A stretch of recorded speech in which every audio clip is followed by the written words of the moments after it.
Today we're in section 3.2.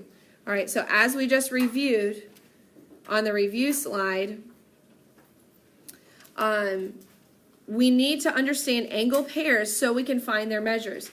Corresponding angles, vertical, supplementary, alternate interior, and alternate exterior. All right, so it's important that this is in the PowerPoint for today, but again, it's not today's lesson. Today's lesson is actually over, what shape is that?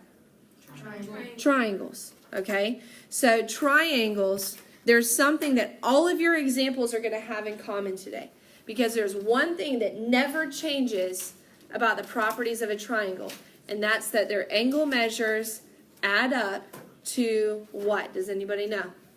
Leah? 180 degrees. So that never changes. That is a property of triangles that will never change, and that value is extremely important in solving for the unknown angle measures. If I know what they total, then I can use that information to find out what I don't know about the angle measures. What did I say here in the second sentence? Let's read it together. You always use equations to solve. Okay, the together part was kind of like a mess. But you always use equations to solve. So an equation has an equal sign and a total. Always. Okay? So some combination of the three sides has to equal 180 degrees. So I can add 32 plus 48 plus x has to equal 180. It can't be 179. It can't be 181. You should be writing this equation down. It can't be any other angle measure. So I can use that information because I know what my total has to be to solve the equation. All right, now we're back to chapter 1. Okay, you're going to see in this section quite a few references back to chapter 1 because we're using equations to solve for unknown angle measures. So does anybody see maybe something that I could do on the left side of this equation before I solve? Kayla? Combine my like terms. 32 plus 48 is 80 plus x equals 180. All right? And we would call this a simple equation to solve now. All right? But it's still important that we remember our rules. Do I need to obviously solve for x? But in order to get there, would I add 80 to both sides, subtract, multiply, divide? How do I know what to do? Why are you so confident that you're subtracting? Because you're adding in its opposite. Exactly. Because what operation is connected to my variable? It's addition. If it was 80 times x, then I would divide 80. But because it's addition and 80 is clearly positive, I subtract 80 from both sides. All right, now that may have seemed kind of like review, like, Ms. Kinder, I mean, we knew that. You should know that. But at the same time, I think refreshers are important, okay, and sometimes necessary. So x equals, what's 180 minus 80? 100 degrees. So if it is true that the angles of a triangle add up to 180, my third angle has to be 100 degrees to make all three of them add up. How do you think you could check this? How could I check this? Just to make sure, I'm pretty sure I did my equation right. I'm pretty sure I know the answer. Chloe, how do you think I could check it? You put 100 where x is. Yeah, you put 100 where x is. And just real quick, I mean, you've got your calculators. You can use them on all of chapter 3. What's 100 plus 32 plus 48? Just punch it in your calculator. It's 180. So guys, this is a really easy way that you can check to make sure that your answer is correct. They have to add up to 180 degrees. All right, here's another one. What do you notice that's different about this triangle? What do you notice that's different? There's actually two things that are maybe just a little different here. Sam, what do you notice? It's complementary. Not necessarily complementary. I get where you're kind of getting that from. William, what do you notice? I see a right angle. You see a right angle. Do we know the measure of a right angle? 90. 90 degrees. So it's not going to say that. But you know that if that box is there, it's 90. So you're going to write that down. All right, what about this top angle? Okay, so now this top angle is actually a combination of whatever x is, which I don't know yet, plus 28 degrees. All right, we're going to look at that in a minute too. But the setup is still the same. All the angle measures have to equal what, class? 180. That was so weak. What do they have to equal? 180 degrees is the total, okay? So all the angle measures have to add up to 180. So what's one number that I could write on the left side of my equation? 90. Plus what? Plus x plus 28. That's another angle. Plus, what's my third angle? Just x, okay? Now, am I ready to start moving my terms to the other side? What do I need to do before I can start moving my terms? Combine like terms. Go ahead and do that. Okay, what number is understood to be in front of the x? A 1. Okay? I truly do hope that, you remembered that. Okay, but if not, there's your reminder. What's 1x plus 1x? 2x. And can I do 90 plus 28? Absolutely. That's 118. All right. Now, this should, again, bring us back to chapter 1 where we solved a two-step equation. 2x plus 118 equals 180. So the question is, do I divide by 2? Do I subtract 2x to the other side, or do I subtract 118 to the other side? There is an order. There is a process that I have to follow. What do I do first to solve my two-step? Write it down on your papers before we answer it. What do I do first to solve my two-step? Again, review to chapter 1. Okay, so this is something that you should know, but if you need a refresher, you're getting it right now. Okay, anybody want to volunteer? What do I do first to both sides? Same people. Kendall, do you remember? What do I do first to both sides? You minus 118. You move what is not connected to the variable to the other side first. You minus 118. 2x equals, what's 180 minus 118? 62. Okay, so that's my answer, right? 2x equals 62. Do I have one more step? Yes. Bailey, what am I going to do? Divide by what? Divide both sides by 2.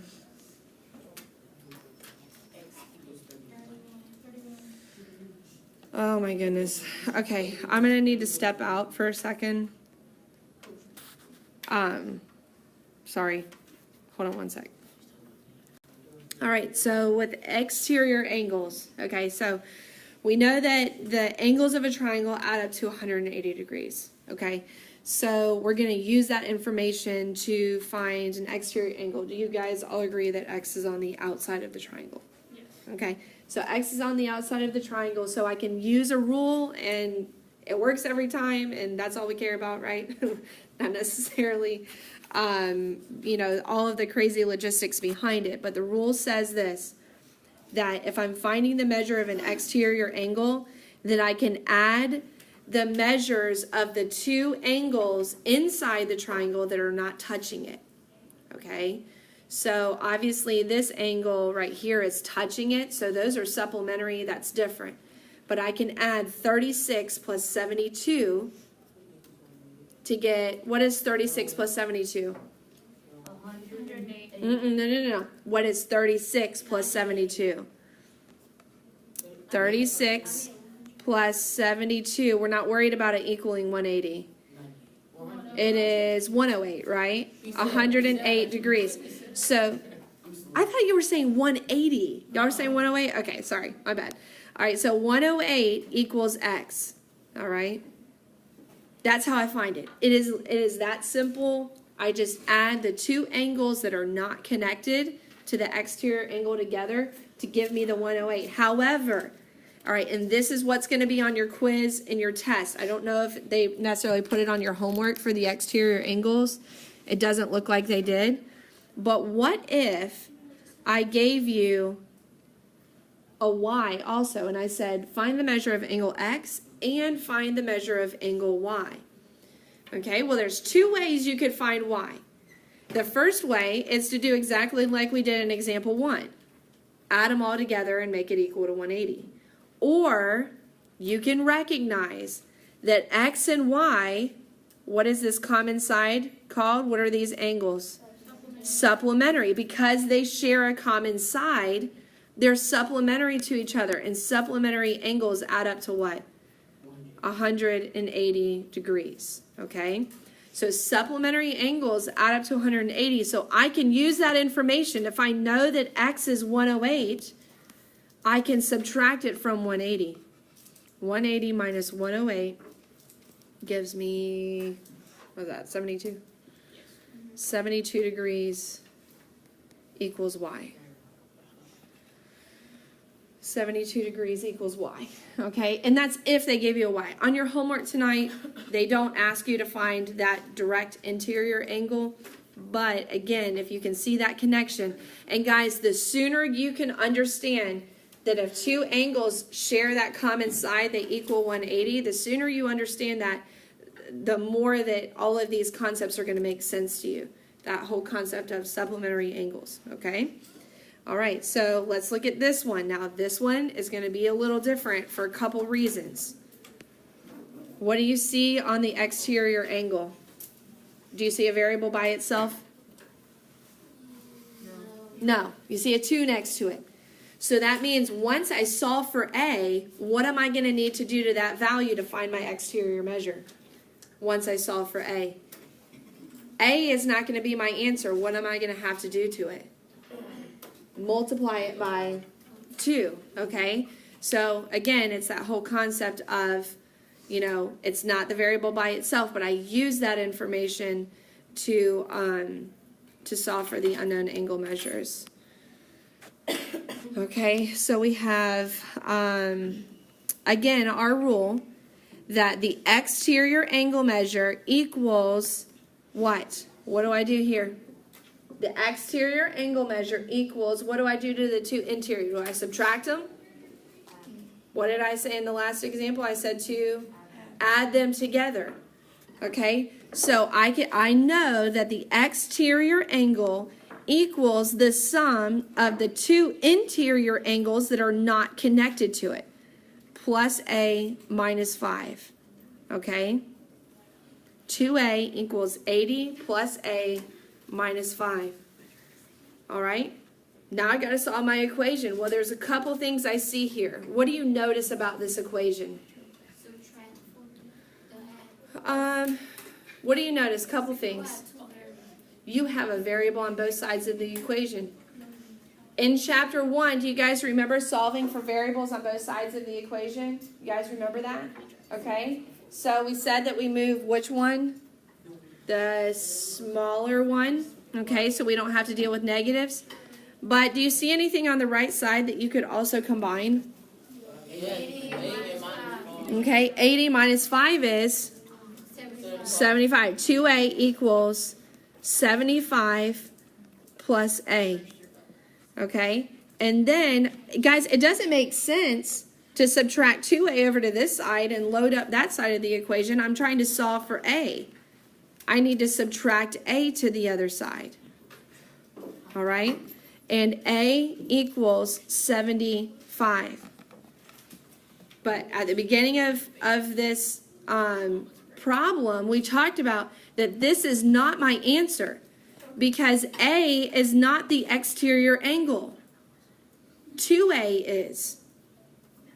So how could I use that information to find my exterior angle? Guys, times it by 2. Now that I know what A equals, I can do 75 times 2 to get the measure of my exterior angle, 150 degrees. Okay, 150 degrees. So now I want to ask you this. If the exterior angle is 150 degrees, what is the measure of the interior angle that's supplementary to it? 30. I hear 30. Why? Because you subtract. You subtract it from 180. Again, The sooner you realize, okay, these two angles both lie on the same straight line. So if one of them is 150, the other one has to be 30. Okay, because they have to add up to 180. They're supplementary.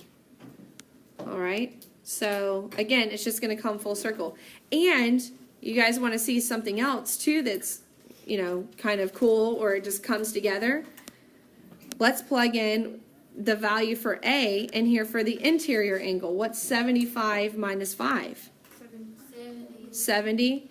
Is it true that 70 plus 80 plus 30 is 180? 70 plus 80 is 150 plus 30 is 180.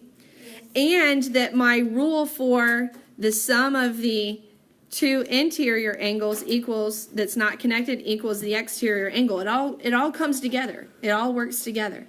Okay? These rules. And again, we're not actually physically measuring anything. But we know that these angle measures are true because of their relationships with each other. All right, last example. Okay, they try, always to apply this to real life. So like, what would this look like in a real world scenario? Well, let's think about airplane flight paths, okay, trajectories, if you will. All right, so has everybody heard of the Bermuda Triangle? Yes. Okay, so we know that there, is a lot of kind of myth or legend kind of surrounding the Bermuda Triangle, but that there also is some truth behind the currents and the fact that, really bad storms kind of tend to happen in the midst of the Bermuda Triangle. So, there's some truth there, and then there's some legends. But here's what I'm looking at here. An airplane leaves Miami and follows, okay, so that doesn't really show it very well.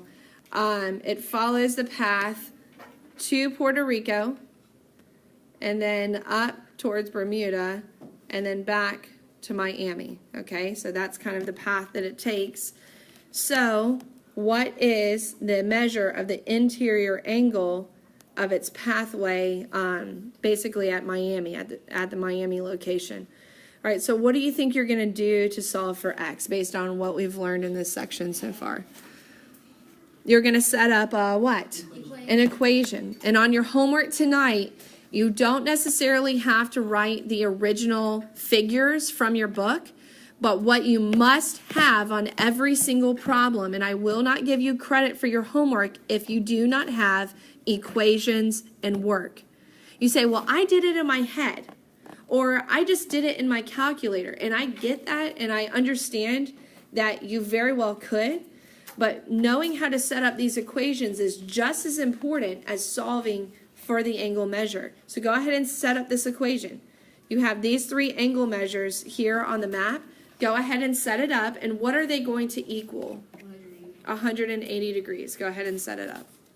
All right, so x plus 2x minus 44.8, sorry. And then plus 62.8 equals 180. How many of you wrote this in a different order? Raise your hand if you wrote it in a different order. All right. On your paper, is 44.8 still negative? Wherever you wrote it in the order? Then it doesn't matter. Okay? So the order does not matter. What property says order does not matter as long as you keep the sign? Does anybody remember what property that is? The commutative property says I can change the order and my answer doesn't change. Okay? So don't erase your paper and say, oh, Miss Skinner wrote that in a different order. That doesn't matter. Okay? Now, what like terms could I combine? Okay, I heard x and 2x, so let's do that first. What's x plus 2x? 3x. And then what's negative 44.8 plus 62.8? It's 18. Okay? Equals 180. Now, what seemed like kind of an intimidating problem because I had decimals, now that's gone. Now this really isn't too bad of an equation to solve. All right? So go ahead and finish solving the equation. All right, what do I do to both sides? Subtract 18 from both sides. 3x equals 162. Divide both sides by 3, and x equals what? 54 degrees. Okay? So now that I know 54 degrees, that's Miami. I know Bermuda is 62.8. How could I use this information to find Puerto Rico? How could I use this information to find Puerto Rico? Subtract it from 187. Multiply it by 2. Well, yeah, you could actually do that too. But you can multiply 54 times 2. Plug it in. You just plug it in. 54 times 2 and then subtract 44.8. Chloe also said we'll just add 54 plus 62.8 and subtract it from 180, and you could do that too. All right, guys, so if you understand that, that's everything you need to know for section 3.2.